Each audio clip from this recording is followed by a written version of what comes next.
Capes on the Couch podcast is for entertainment purposes only. Dr. Issues is a psychiatrist, but he is not your psychiatrist and does not have knowledge of your individual situation. For any personal mental health concerns, please consult your own healthcare providers. For medical emergencies, please call 911 or the designated number in your area immediately.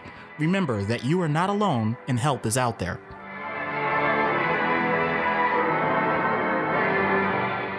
Hello and welcome to Capes on the Couch, where comics get counseling. I'm Anthony Sitko. And I'm Dr. Issues.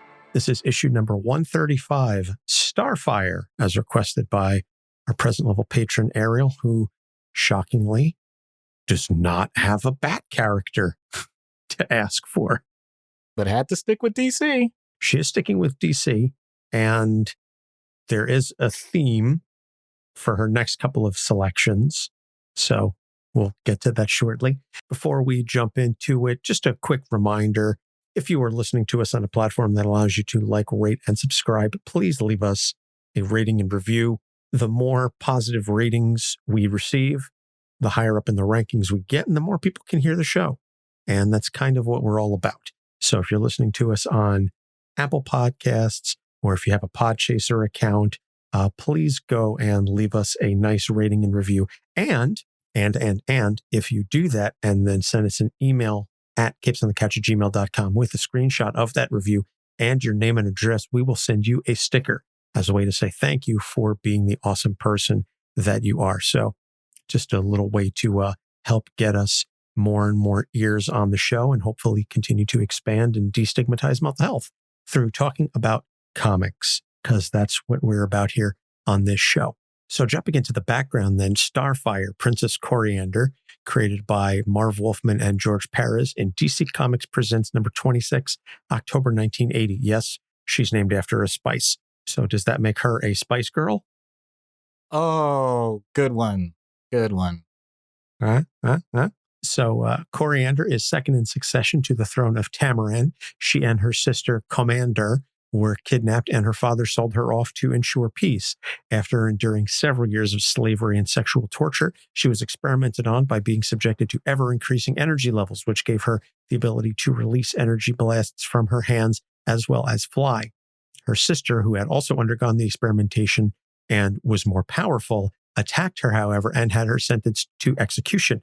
She escaped and made her way to Earth, where she took the name Starfire, which is the Earth translation of Koriand'r, and joined the Teen Titans. At one point, she works as a model under the name Koriand'rs. So she's twice married to Tamaranian men, once for politics and once for love, but both of those husbands die. She ends up in a on-again, off-again relationship with Dick Grayson, and they almost get married until a possessed raven interrupts the ceremony and kills the officiant.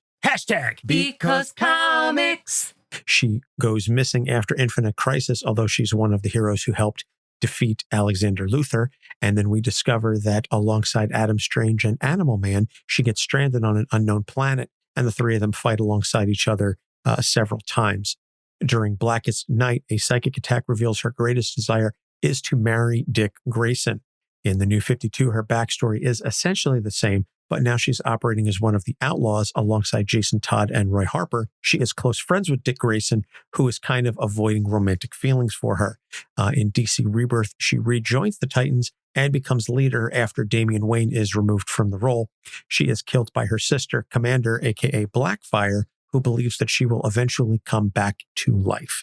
So that is a very, very brief summary of a character that has been, I would say, a high B-lister in DC. She's definitely not an A-list character, but I would qualify her as a high B-lister because of her role in the Titans and associated teams, not to mention the role that the Titans have had in animation over the past decade or so with the original Teen Titans show and then Teen Titans Go, which has thus led through corporate synergy to additional appearances in comic book stories. So, Yeah, I think that's fair. That's a fair assessment. So let's get into the issues then. And Ariel was able to contribute some of these suggestions. She was tortured and enslaved in her childhood. Now, this is something that for many, many years was occurring. And Ariel says she has every right to be bitter and angry over this, and yet she is not.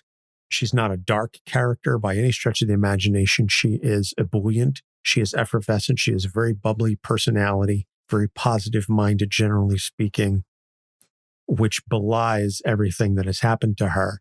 And that is not an easy thing to overcome, whether you're a superhero or not.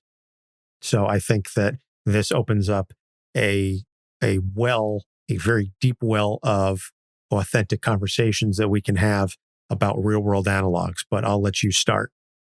So this is definitely a deep topic, and I don't have a way to sugarcoat it, so I won't. The fact that we're dealing with instant lasting trauma directly related to your physical well-being and sense of development, I don't really think I need to go into why that's a problem.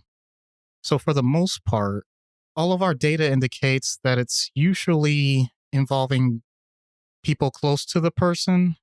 Usually the victim is basically at the whims of whoever is there. So close family or friends, acquaintances, maybe people that already knew them. And yes, there's also a black market component, but that's less common. And I really don't want to create a sensationalized view of it. I just want to focus on the idea that it's a very difficult way to enter the world.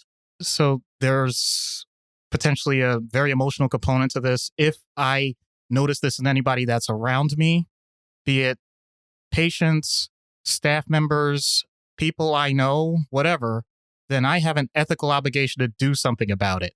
I basically have to act on it as soon as I get that information. That's true for me or anyone that's considered a healthcare professional. That's just the way it is. You had mentioned a very legitimate point. How does someone go through that, end up with the type of attitude that we would consider incredibly positive? She always has a smile on her face. There's a very short answer and there's a detailed answer. The short answer is, I have no idea. Well, I do, but it basically, there's no blueprint for that. You don't automatically have a system when you are born that allows you to understand everything that happens. And so there may be parts of your personality that develop ahead of time, and maybe that plays a factor in it. So the thing is, you're still potentially pluripotent. You can have just about anything happen from that early time onward. But then also, you have the part that is more cultural. So this idea of Tamaranian joy. So from that standpoint, you also end up with what they say is, make sure you find that silver lining, whatever is going on. So I can't claim that that's automatically in every societal circumstance, but I'm grateful that she has had that opportunity to be in that circumstance and see it through. There's no guarantee that that's supposed to happen. She had to demonstrate enough faith in herself that this is something that's bad in the moment versus something that's bad forever.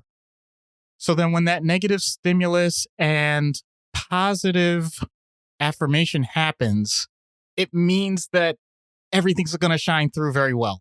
I'm not sure that's as clearly as I could say it, but it's definitely something that I'm grateful she is able to continue to demonstrate that and be the bastion of hope for a lot of people that in that circumstance may not have been in the first place. Absolutely. And I think it's wonderful that she's written the way that she is. And as I really hate to use this term, strong and powerful woman, because I think that's such an overused trope that in order to show that a woman is strong and powerful and resilient, that she has to undergo the type of sexual trauma that she underwent as she did. I think rape as a backstory is just, again, overused and wholly unnecessary. But be that as it may, I do think it's important to show the resiliency, because sad to say, this does happen. We've seen countless cases of things of this nature. I mean, not to put too fine a point on it, but as we're recording, the R. Kelly trial is underway, and hearing stories about the way that he treated several of the girls. I mean, girls, not even young women, girls throughout the years, and what they were able to undergo. Also, the gymnastics women that were just testifying about Larry Nassar. Another perfect example. They were undergoing this horrific trauma, and yet, in spite of all of this, they continued to win championships, gold medals. They continued to be successful. And, that's not downplaying or trying to hand wave whatever horrors Larry Nassar and the people under his command did to these young women. But it's a testament to their fortitude and their strength that they were able to win in spite of all of this. Right. And I'm glad that you used the term in spite, because there are people, oh man, this is tough. There are people that actually do look at traumatic childhood events as something that's somehow a factor in making positive headway in people's lives. That saying, that which does not kill you makes you stronger. I really try to squash that. Basically, it implies that those in a position that can act in a better way are going to somehow either excuse themselves or don't have the motivation to do it. And that's really idiotic. It's wrong. I really just don't subscribe to that. Yeah. And it also implies that that which doesn't kill you makes you stronger, that if you've survived it, you're somehow better off for it, which you're not. You shouldn't have had to undergo it in the first place. I mean, again, I give credit to those who come out the other side with some manner of perspective and understanding and strength, but I still don't wish that you went through it in the first place. And I think we need to work towards a world, pie in the sky thinking, but we need to work towards a world in which you don't have to undergo that kind of trauma in order to prove anything. And that we need to start eliminating that mindset that undergoing through this is some sort of rite of passage. Yes, we're all going to struggle at times. No, I'm not saying life should be simple for anybody. I don't want things to be easy, breezy for people, but there's levels and there's degrees, and there are things that no one should have to undergo. And trauma like that is definitely on the list. So the next issue is her horrible relationship with her sister. She is the middle child. She's the second of three. Her older sister, who should be someone that is, if not a role model, at least someone who should provide support and understanding and love and friendship, is anything but. She continually betrays Corey. She continually undermines Corey for her own ambitions. So to clarify, Koriand'r was the first in succession, but due to a childhood illness, she didn't have the powers that most Tamaranians have. And so because of that, she wasn't considered strong enough. And so Corey became the first in line, so to speak. And that led to a lot of jealousy on Koriand'r's part. And that's why her sister continually tried to undermine her. But to that point, the idea that your older sibling, again, somebody who should be, again, if not a role model, a source of strength and support and love and understanding, is continually undermining and attacking you, that cannot be an easy thing to deal with.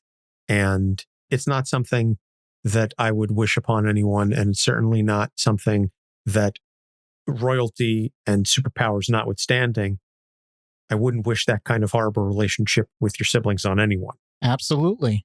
So we have a situation where there's a finite resource or finite goal, and one person has very little interest in the situation, and they're ending up the favorite. Meanwhile, the other person that definitely has all the motivation in the world and really wants it isn't getting it. So through no fault of their own, but also not to imply that that's blaming the parents, because there's this huge cultural norm of what's expected of any particular group. But there's definitely a complete mismatch in what's going on with this circumstance in terms of relationships, social norms. Whenever you have this type of major mismatch, you're going to end up in conflict. So then you add on to that where, boy, I could hear LaFontaine's voice right now. It's personal. You have this person that's supposed to be your confidant. You're supposed to be able to talk to them about anything that goes on and just say whatever you want. And ultimately, it can blossom into a friendship. And yet, we know that it goes beyond anything we would ever want. It's not sibling rivalry. It's one-sided sibling hatred. When you get something like unilateral hatred, it's going to be bad. Koriand'r really, really, really loves her sister, but Commander, aka Blackfire, does kind of tolerate. It's ambiguous. They have definitely worked together, and Koriand'r has definitely forgiven her multiple times, and yet you really have to question if Commander is doing it out of love. She's really doing it where she knows that they have to work together to survive, and that's true for all living beings. But she has definitely shown the opposite side of that and tried to kill her, or actually gotten it done. And what I'm about to say now is actually very blunt. It's not meant to be too cold-hearted, but I stand by this. If someone is intentionally trying to cause you pain, then that's a sign that the relationship should likely end. I don't take that lightly, but it's necessary to say, because if I leave it unsaid, then if you just leave it at its base, for our sake of survival as biological beings, we know that the people that are closest to us, that are siblings, parents, children, etc., it's important for them to stick together unless there's very obvious information that is not working. So from that standpoint, when someone shows you who they are, you really should take it for what it is. And that fact actually creates more pain for Koriand'r. The reason for that is she is willing to just blaze through all of that and just look for that potential bright side no matter what, even though there is some very obvious negatives that are happening to her. So I gotta admit, the amount of time that she spends doing that, it's commendable effort, but at the same time, I would say it's near delusional. I'm grateful for that capacity of love for sure. And yet, I feel like it's, to go to Stephen Covey's 7 Habits of Highly Effective People, you're taking one potentially in the future great end of the stick and forgetting the fact that you are picking up the very current and obvious horrible crap end of the stick. I have always enjoyed that analogy of picking up one end of the stick and getting the other end as well. Again, a lot to be said there, a lot to unpack. And I think a lot of those things that you're discussing in terms of sibling relationships are sadly all too real and are certainly potentially going to hit home with some of our listeners. And again, I would hope against hope that all of our listeners have wonderful and healthy, positive relationships with their siblings. But I'm also aware that that is not realistic. And it's always been something that's difficult for me to fathom as someone who has always had a very, very close relationship with my sister. I say always. There was a brief period in college where I was kind of a dick, but I was a early 20-something going through a period of lack of self-awareness, and it impacted my relationship. But having said that, I came to the understanding and awareness of what it was doing, and I didn't want to lose that relationship. And so even at my most pigheadedness and my sister's most stubbornness, we managed to find a way to coexist with each other. So what I will say is that I certainly hope that for any of our listeners who are undergoing difficult relationships or going through tough times with their siblings, that you have an awareness of what is causing it. And I'm not asking you to put yourself in a situation where you're going to potentially have a lot more trauma or that you could undergo a lot more emotional suffering. But try and have an open and honest conversation. If you feel that there's still room for some reconciliation, have that open and honest conversation, because I think in the end, you're going to do a service to yourself, and hopefully that honesty is going to translate well to the sibling or siblings that you're having the difficulty with, and that fingers crossed that it ends up working out for you, that you can come to, again, some level of understanding, even if it's not hunky-dory. At the very least, it won't be negative. That's I guess what I'm striving for is, even if you don't honestly believe that you can have a wonderful, everything is great relationship, at least don't let it be negative. So we're going to segue from that relationship to the last topic, which is her on-off relationship with Dick. It's on, it's off, it's hot and heavy, and then it runs ice cold. And some of that is because of who Kori is and the Tamaranian passion that she has. And we were discussing that she's a very fiery individual, a very passionate individual. And because of who Dick is and what Dick has undergone in terms of his own trauma and his relationship with Bruce and everything that comes with being a Robin and Batman and all the various many things associated with the Bat family. We spent an entire month talking about that. And some of it just comes down to the personalities. But I find it very interesting that under all of that, and regardless of the highs and the lows, there is still a connection there. There is still a love there that is deep, and regardless of how it is expressed, it is persistent. Yeah. I think there are plenty of examples of people going through that. And even the magnitude can vary. I'm pretty sure that people who either have gone through those types of relationships or you know someone that's gone through a relationship like that. And in all honesty, they can really be lifelong. And I'm not saying that's necessarily a bad thing. The fact that the interactions that people have over time really start to wax and wane, that's pretty much part of humanity itself. So that's not exclusive to Starfire and Dick. The fact that it gets to this level of intensity, which I know you pointed out very well, basically, Starfire says that this is the most important person in her life. So from that standpoint, you got to wonder, okay, what about Dick's side? Dick has sometimes said yes.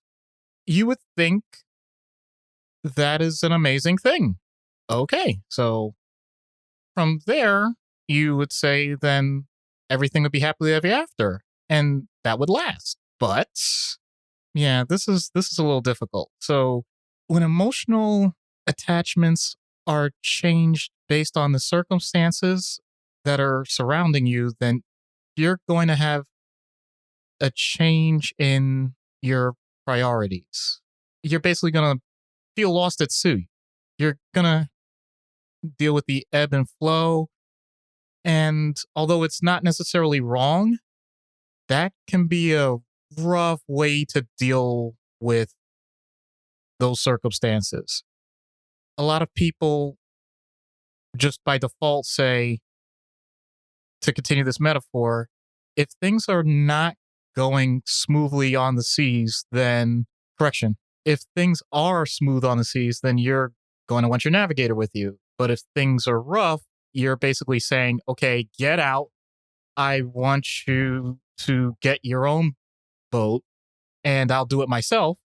Then guess what? Some people are going to say, yep, I'll get my own boat and I will go my own path and maybe we'll meet up again. And you just keep repeating that pattern. And sometimes those ships actually go as far as colliding. So it's not just whether or not you love each other, but whether or not you love each other enough to see each other through various roles. Nobody is expected to have the exact same emotional reaction to the exact same thing every single time. If that's your expectation of the relationship, then more than likely you're going to be disappointed over and over again, just to let you know. And from that standpoint, from what I've noticed with several people and patients and all that over the years, I'm not sure people actually go ahead and give the dedication to this that they need. I think sometimes in the moment they think that this type of intensity of emotional feeling, they're going to just have this all the time. And it's just going to be this everlasting wave. And there's no such thing. So when it fades, they basically think that it's going to be over. And then their behavior follows that pattern and they say, well, I guess it's going to be over. Yeah, that's certainly a way to go about it. But I'm just letting you know that there's another smoother path if you're willing to do it. And then there's another side where if, based on the previous issue, and maybe people have different views on this, but if it gets to the point of significant trauma, violence, abuse, whatever, neglect, then basically it might be better to have it fade away or just end it before they get too bad. And of course, to take it back to the other situation, you can just recognize that when two people love each other and they really do say that that's what they want to do, they want to see it through together, actions are going to speak way louder than any given words. And please take it at its best value. Wonderfully said. Wonderfully said. So we're going to take a break. We're going to plug BetterHelp and some of our friends. And when we get back, we will get into treatment. So stay tuned. This podcast is sponsored by BetterHelp. Is there something interfering with your happiness or preventing you from achieving your goals? BetterHelp will assess your individual needs and match you with a licensed professional therapist. You can begin communicating within 48 hours. It isn't a crisis line. It's not self-help. It's professional counseling done securely online. BetterHelp has a network of over 15,000 counselors with a broad range of expertise. You can log in and message your counselor anytime and get timely and thoughtful responses. You can also schedule regular video or phone sessions. No waiting room required. BetterHelp is committed to facilitating great therapeutic matches, so they make it easy and free to change counselors if you feel you don't have a good connection. It's more affordable than traditional offline counseling, and financial help is available. BetterHelp wants you to start living a happier life today. Visit betterhelp.com/capes, that's better HELP, and join the over 1 million people taking charge of their mental health with the help of an experienced professional. Special offer for Capes on the Couch fans. Get 10% off your first month at betterhelp.com/capes. Hi, this is Jimmy from the podcast Talk Me Into, the show where my co-hosts Dan, Jeff, and I talk each other, and maybe even you, into liking what we like. Here's a little taste of our show. I need another episode. Whoa, my God. I was not expecting this. It claps too. It does. It do clap. It's a proper bop. Jeff and Jimmy, did I talk you into liking spoilers? No. If you feel so inclined, you can listen to our show every Tuesday. Find us in every podcasting app and follow us on Twitter at TalkMeInto. Hi, I'm Jeremy Whitley, and you're listening to Capes on the Couch. And we're back. So in-universe treatment for Starfire. And I'll be curious to see where this goes. So I noticed a part of Starfire's powers and abilities have to do with energy, basically, as we've noticed with so many characters. But the main thing is it's ultraviolet energy, and you can't see it, but it's really close to the visual spectrum. So maybe if we like had some way to tweak that or something, maybe the technology's coming, I don't know.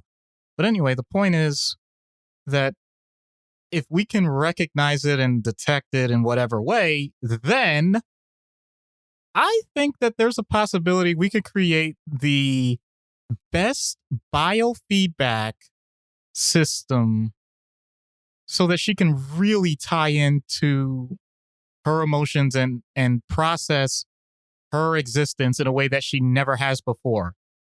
Let's be honest, if you push it too far, you get x-rays. So you know you can actually see inside yourself, and I don't mean that. But really, it's really clear in my mind that if you have that big a connection to energy itself, then why don't we just go ahead and use that as our guidepost and work on that so that you know that your experiences are on the right track and your emotions are going to go the way you want them to. That is a very interesting idea. Huh. Now, that's assuming, of course, that she has the control over her energy to be able to do that, and that it doesn't get too hot, because if she experiences that kind of emotion and she taps into that emotion and uses the energy outbursts accordingly, it's possible that she gets really excited and then things go boom. Well, the other subtle thing is that instead of going it the way you went, I'm thinking more like I don't take the proper precautions and I end up just having my eyesight totally ruined and, you know, my corneas and retina scarred really badly. So always wear your protection, people. So out of universe, then, we've got a child who has undergone horrific sexual trauma, is raised by narcissistic parents, that the older sibling is the golden child, and then turns around, and then that sibling turns around and takes out a lot of the anger and frustration on the victim, manages again to have some level of positivity, but is still searching for a solid relationship to help center them. There's a lot there. There's legitimately a lot to discuss. Yeah. So the most common thing I see, oh man, basically, if the person is exhibiting the personality that you talked about, they're really outgoing, they're enjoying life, and the trauma definitely is a part of their existence, but it's not the thing anymore, then I'm not going to spin my wheels just trying to dig up things in the past and just, going with that trope of going with, like, it's going to be the ultimate fix to everything. So, in other words, if you're actually doing well, you're going through life well, you're managing okay, you don't have the trauma at the forefront, then you do you. That's wonderful. I'm not going to try and make up the TV thing again and say like, oh, you need to remember. And this is something that if you don't fix it, blah, blah, blah. Okay. Now, if the person has the other stuff that we just talked about that is seriously affecting them, there's a person that they know if they just fix them, then everything's going to be perfect and I can go on with our life and all that. And they pin their hopes on it, or it's a sibling, whatever.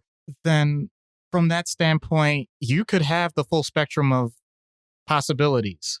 So when they first come in, they basically are downplaying it. Like, sometimes I'm getting a little upset, but, I would like to have someone in my corner. Or they could point out, oh yeah, we're completely broken up and it's done. I don't know what to do. Or, oh man, you wouldn't believe it. We just made up and now things are greater than ever. And so I'm at this point, I'm acting kind of like as a referee. I have to really watch what I say and how I respond, because I'm not a judge. I'm not trying to make the decision on the relationship itself. I may have my opinion on it, but I got to really curtail that. So if this person's looking to separate, then I say, okay, let's process how you feel about that.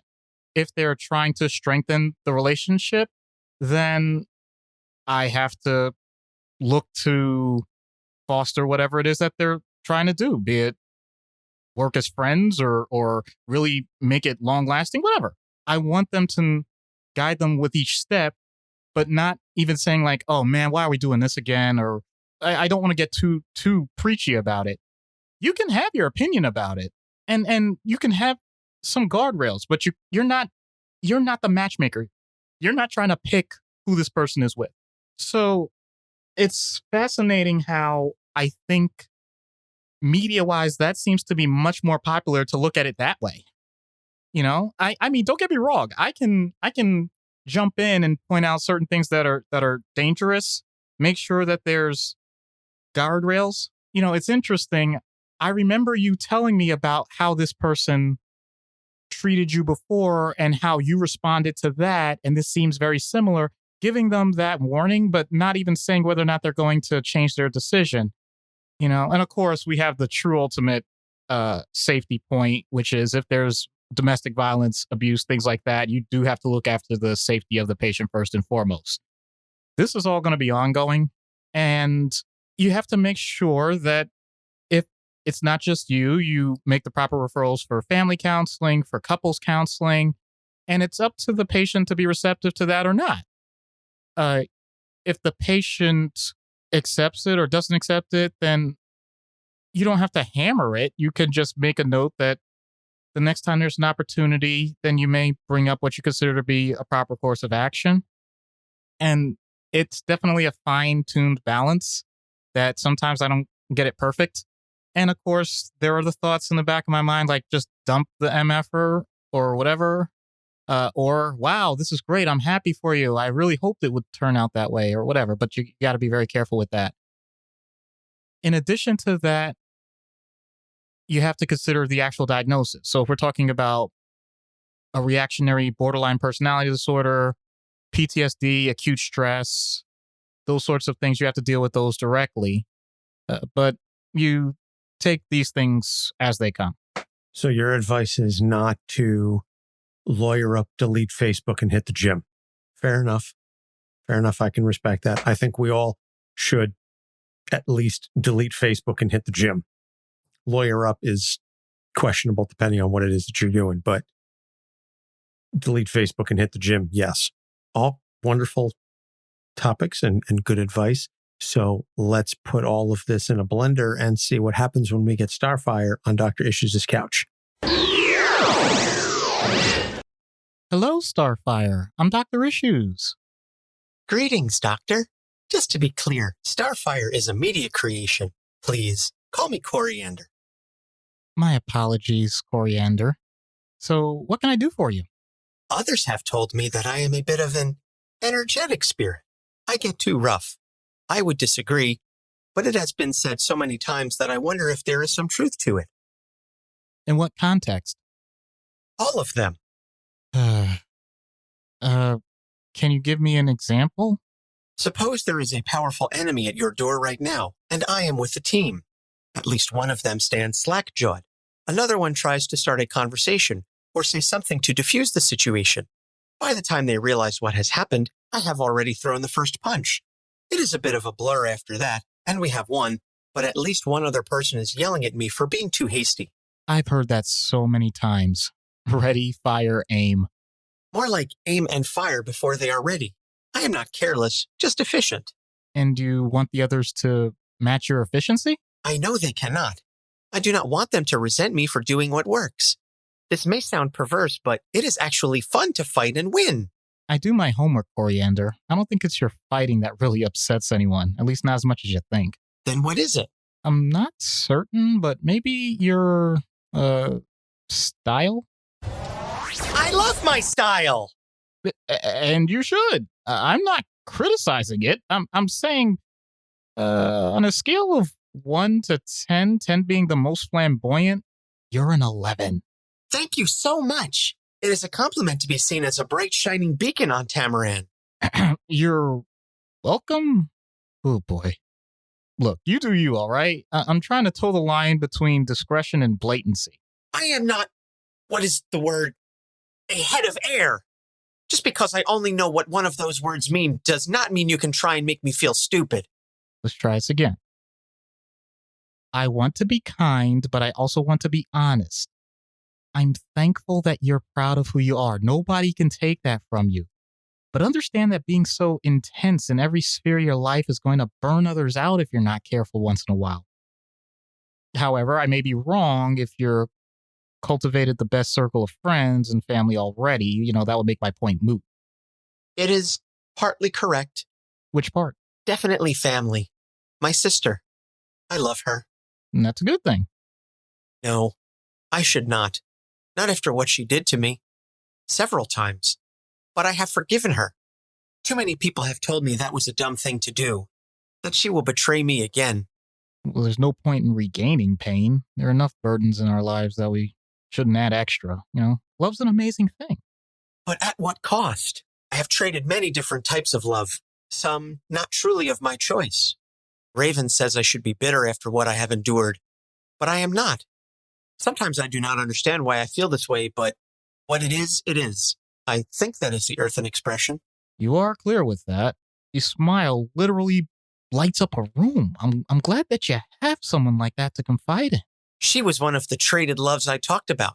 At first I would consider her an enemy, but I do not have the type of bond that I truly long for.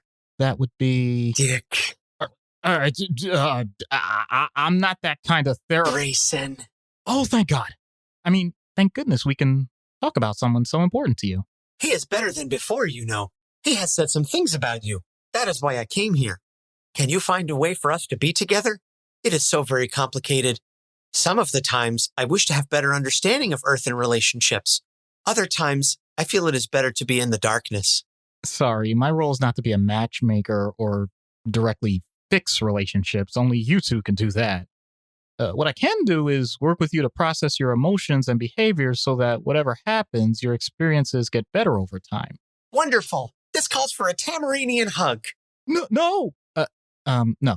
I'm not a hugger as a professional. But a hug is the best way to share joy with everyone. See, that's one of the things I'm talking about. That's what's best for you, not everyone. I mean, sure, there are plenty of people who agree with you, but I'll admit I'm a bit weird, Respecting my wishes would bring me joy. Save that joy for Raven or Dick or whoever is used to it. Raven has said the same thing. But in the end, hugs will win the day. Come on, Doctor of the Issues. You will see for yourself. Oh,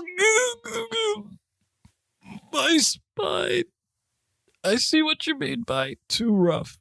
Oops. Your training seems to be weak. I will be more careful next time. Oh, next time? So you're used to dealing with damage to your office, but I think this is the first time a hero has put you into traction. Yeah, so I'll admit I have some issues when it comes to tactile sensation, so there's a very select group of people that can actually hug me, and I could say I enjoy it. I made the list. Let's just say that did damage on multiple levels, and I'm glad that I know I have some people I can talk about it to. Well, that's just who she is, for better or worse. In my case, it was worse. It was definitely worse. So recommended reading is the OG Teen Titans by Wolfman and Perez. There's been a lot of Teen Titans stories over the years, but that original run is just c'est bon. So upcoming episodes, we've got Children of Supervillains, Squirrel Girl, and Wiccan. So we're just kind of going all over the place here, and I love the variety that we get with the show, and I love what our patrons suggest for us. So that's wonderful, and we very much appreciate all of you. Speaking of patrons, you can go to patreon.com/capesonthecouch and subscribe and unlock some additional content, early access, uncensored materials, etc. I'm going to repeat again, like we said at the top of the show, like, rate, subscribe, wherever it is that you can, because that's what gets us more eyeballs. Tell your friends about the show. Like I said, if you leave us a rating and review, we'll send you a sticker. Just email us at capesonthecouch@gmail.com. You can find all of our episodes on our website at capesonthecouch.com. And we are on Facebook, Instagram, and Twitter at Capes on the Couch. I've really been trying to share more stuff on Instagram lately and just try and boost that profile, because I would say it's the platform that I hate the least in terms of social media. We're not on TikTok yet. I know I talk occasionally about joining TikTok. I don't have the time. I barely have the time for the 3 social media platforms as it is. If I had Starfire's energy and ability, I think it would be a lot easier for me to handle. But that's all I've got to say, Doc. Well, it's such a cool thing that her name is Koriand'r, because that means that she has a lot about her that leads to great taste in various different ways. And yet, for some people, there is also this really bad aftertaste, the soap, and you just have to find a way to wash it out. That is very true. It's definitely an acquired taste. So for Doc Issues, I'm Anthony Sitko. Thanks for listening. We'll see you next week. Capes on the Couch podcast is for entertainment purposes only. Dr. Issues is a psychiatrist, but he is not your psychiatrist and does not have knowledge of your individual situation. For any personal mental health concerns, please consult your own healthcare providers. For medical emergencies, please call 911 or the designated number in your area immediately. Remember that you are not alone and help is out there.